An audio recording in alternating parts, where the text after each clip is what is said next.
Meal maker fried rice చేస్తున్నా. దానికి ముందుగా మిల్ మేకర్ వేడి నీళ్ళు వేసి తీసుకొని ఇలా పిండుకొని పెట్టుకోవాలా. తర్వాత దీంట్లో ఉప్పు, కారం, అల్లం వెల్లుల్లి పేస్ట్, ధనియాల పొడి, కొంచెం కార్న్ఫ్లోరు, కొంచెం మైదా పిండి వేసి వీటిని ఇలా కలుపుకోవాలి మంచిగా. ఇలా డ్రైగా ఉంటే ఒక చుక్క వాటర్ ఇట్లా వేసుకొని ఇలా పట్టించుకోవాలి అన్నిటికీ.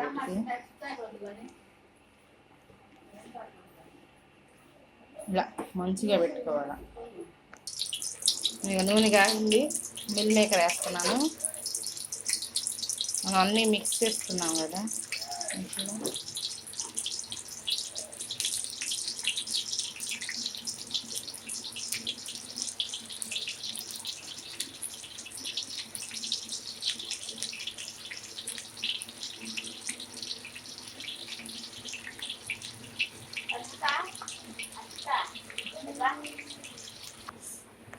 ఇక మిల్ మేకర్ ఫ్రై అయిపోయినాయి, తీసేస్తున్నాను.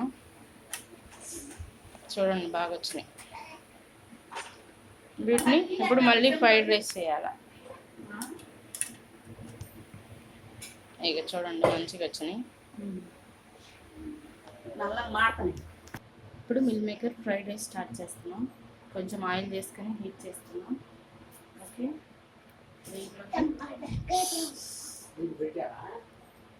ఆనియన్స్,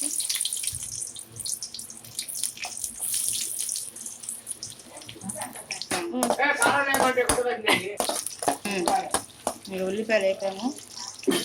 ఇప్పుడు కొంచెం కరివేపాకు, ఇప్పుడు కొంచెం అల్లం వెల్లుల్లి పేస్ట్ లైట్గా ఫ్రై అవ్వాలి.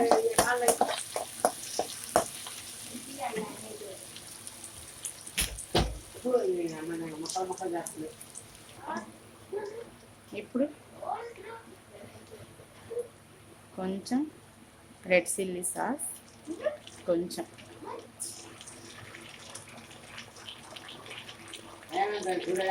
అలాగే కొంచెం డార్క్ సోయా సాస్ మిక్స్ చేసుకోవాలి.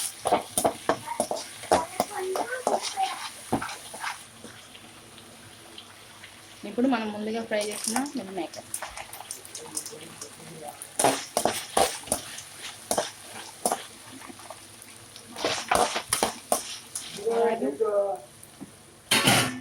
మనం ముందుగా వండుకున్న రైస్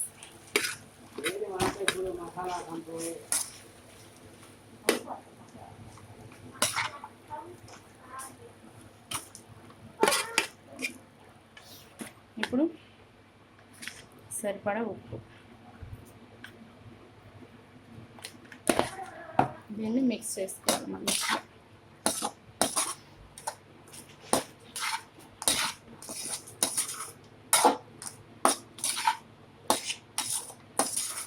నాకు బాస్మతి రైస్ అవైలబుల్గా లేవని నార్మల్ రైస్తోనే చేస్తాను. ఫ్రైడ్ రైస్లు ఎప్పుడైనా హై ఫ్లేమ్ మీద చేసుకోవాలి, మంచిగా ఉంటాయి కాబట్టి జాగ్రత్తగా చేసుకోవాలి మాడకుండా. ఫైనల్గా కొత్తిమీర అయిపోయింది. వేడి వేడి మిల్ మేకర్ ఫ్రైడ్ రైస్. వేడి వేడి meal maker fried rice is ready.